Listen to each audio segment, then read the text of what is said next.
Hola jóvenes, vamos a iniciar una clase más de apreciación artística. Vamos a seguir viendo lo que son los instrumentos musicales. Vamos a ver la segunda parte. El piano es un instrumento de cuerda de percusión inventado por el italiano Bartolomé Cristofori en el año de 1702 aproximadamente. Colocación de una orquesta. El director es quien decide cómo ubicará a sus músicos e instrumentos. Esto la mayoría de las veces depende del tipo de obra que presentará al público en la sala de conciertos. Esta es la colocación de una orquesta. En primer lugar o en el centro tenemos al director, que es el que dirige toda la orquesta. Los primeros violines, las arpas, los segundos violines, las violas, los violonchelos, los contrabajos, y así sucesivamente va a ir cada instrumento, y todo eso es según la melodía que se va a interpretar. Eso es lo que define, y el director es el que hace la colocación. Vamos a hablar un poco acerca de la orquesta moderna.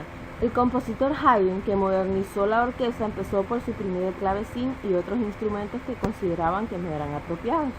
Además, creó la orquestación, utilizando los distintos instrumentos de manera que dieran los mejores resultados musicales.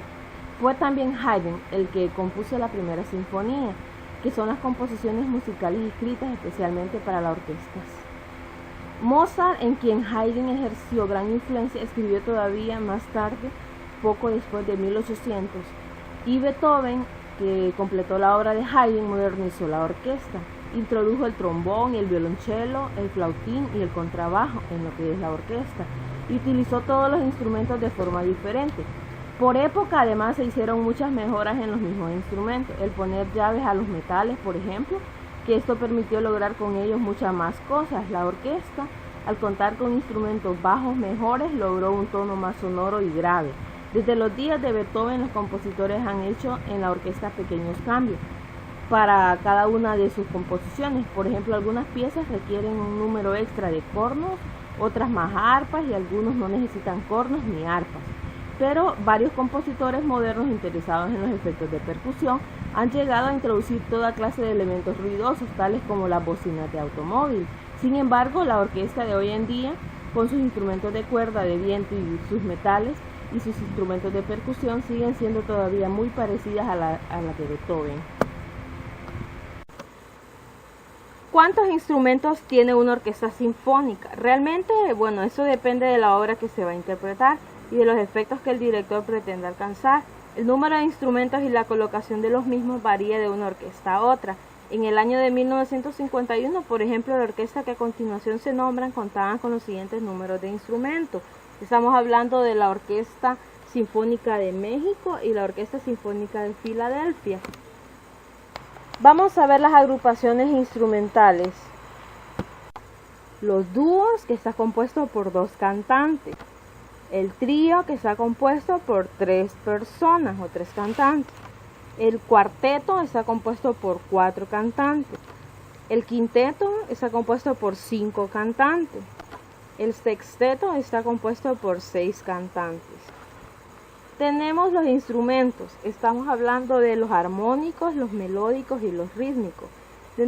Vamos a hablar acerca de los armónicos, las funciones. Estos sustentan el conjunto del acompañamiento instrumental, dando unidad a las diferentes voces y marcando el carácter de la obra. Estos son principales, por ejemplo, los instrumentos de teclado. Algunos ejemplos de viento están los órganos de tubo, órganos de Haas, los pianos, los de la cuerda pulsada. Ejemplos de cuerdas están las guitarras, el bajo eléctrico o el ukelele. Las más detalles, fundamentalmente existen 2 tipos de acompañamientos armónicos, están por acordes completos y por arpegio. Los melódicos, las funciones que pueden realizar 3 funciones principales. La número 1 es acompañar la melodía del canto para reforzar y facilitar la afinación de la asamblea. También contrastar con ella, rellenar los huecos en que la melodía calla o acompañarla con voces paralelas. También realizar una introducción musical al canto para dar el tono a la voz principal. Algunos de los ejemplos, esto puede ser cualquier instrumento, pero principalmente el canto. El rítmico, algunas funciones que cumplen en un papel esencial en la instrumentación que solo puede obviarse en la música acompañada exclusivamente por órganos de tubos, dado el carácter que este tiene. Algunos ejemplos de viento, dentro de ellos podemos diferenciar entre instrumentos de percusión y otros. Si bien en todos ellos será importante para uso de tener en cuenta lo que es la altura sonora, por ejemplo un tambor, una caja o algún platillo.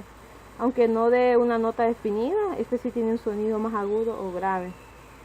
Está también los detalles, que los sonidos graves suelen marcar los momentos fuertes del ritmo, mientras que los agudos, el contratiempo, que tienen también un cierto carácter. Por ejemplo, los sonidos medios, por su parte, sirven como sustrato y en punto de unión entre los golpes graves y agudos.